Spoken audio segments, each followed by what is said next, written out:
from All Ages Geek. We're here at PAX East 2025, and I'm here with the developer of Hank Drowning on Dry Land. Can you tell me a little bit about your game?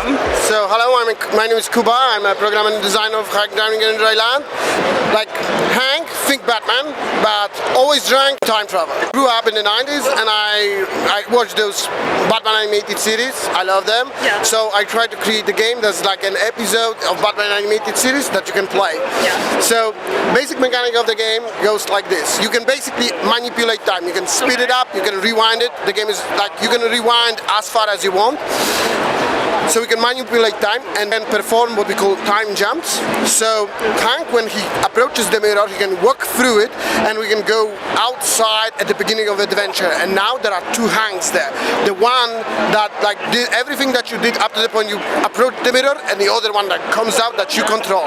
And like I call it the cope with yourself from the past. So gameplay. So you have to work together to kind of get to the places and like disarm the bomb by pressing all the buttons, but you have only like 1 minute for that, but you can like jump multiple times back and do it at the same time. So it kind of gets crazy, but like it's a powerful thing. But there is like a catch.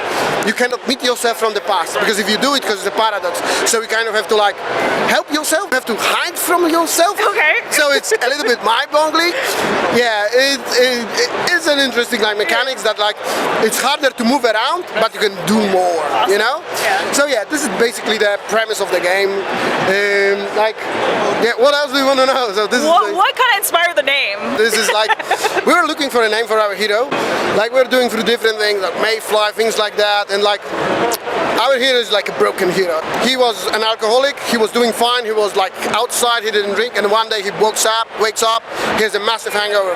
He has no idea what happened for like 24 hours, but he knows something because now he has this power. Oh, wow. So he cannot go back before and don't drink, but like the only way is forward for him, so he tries to use his power to kind of save people. Yeah. But like he's a deeply broken man, yeah? So we were thinking like what he would do, and we landed on like, well, he's just a guy.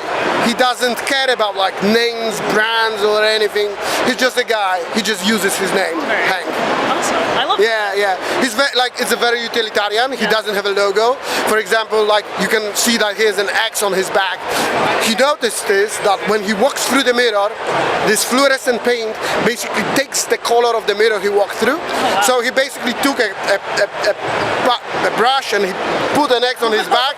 So when he goes back in time, he knows which one of him is running. That's smart. So like he can kind of, because when you're drunk and you're doing this thing, it's a lot. Yeah. So you know, he's like a very like, let's get to the, like down to earth, get to the thing, and at this time he's broken. Yeah. So like his nemesis in the game, and like basically this, like Batman has a Joker, and for Hank it's Unraveler, the composer of chaos as he calls himself. So the dynamic between those two is like Unraveler is a control freak. He puts together these plans like perfectly, and suddenly this drunk shows up on a scene, and from the outsider perspective, Hank's power is invisible because you only see the perfect run. You don't see he dies, he tries over, he dies, he tries over, he dies. You don't see that. So Unravel is like, what happens here? Like no one can stop me, and suddenly this drunk guy shows up and everything goes to pieces. What the hell? He's obsessed. Like I don't see anything, and he needs to know. It's like drives him crazy. So like there's like this Unravel showman, like you know, in a suit, in a tuxedo actually with that. So he's like high class, and Hank is like, get on with it. We're rolling, like, and he just like that solves everything. But we don't.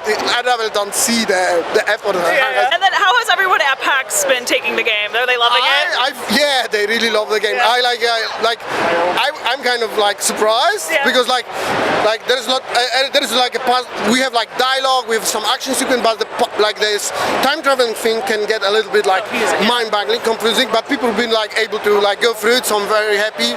Like I need to adjust some stuff, but like overall I'm really happy. Like people been like coming by and bringing their friends, so like really good reception. How would you pitch your game in like 3 to 5 words? Time traveling Batman alcoholic animated series you can play. I love that. And then my last thing for you is where can people support your work? Like, we're Minex Games. It's basically me and Vitek and a couple of friends who help us out with things we cannot handle, like music and stuff. We're Minex Games. You can wishlist the game on Steam. This is basically, you can go to minexgames.com. This is our website. Because we do a lot of stuff, experimental stuff. A lot of them like are free. You can actually play on like Newgrounds and like just find our website and you can basically, but like wishlisting the game is like the most important thing, because like we need to get, you know how this thing, we need to get to the level, because if we don't, we're gonna drown like kites drown. Yeah, don't let them drown, guys. It's the game right now. It's a threat. You got to do it. All right. Well, thank you so much for doing Thank it. you very much. And make sure you check out everything that they have going on. Bye. Bye. Wake up. We don't have all day. That's where you're wrong.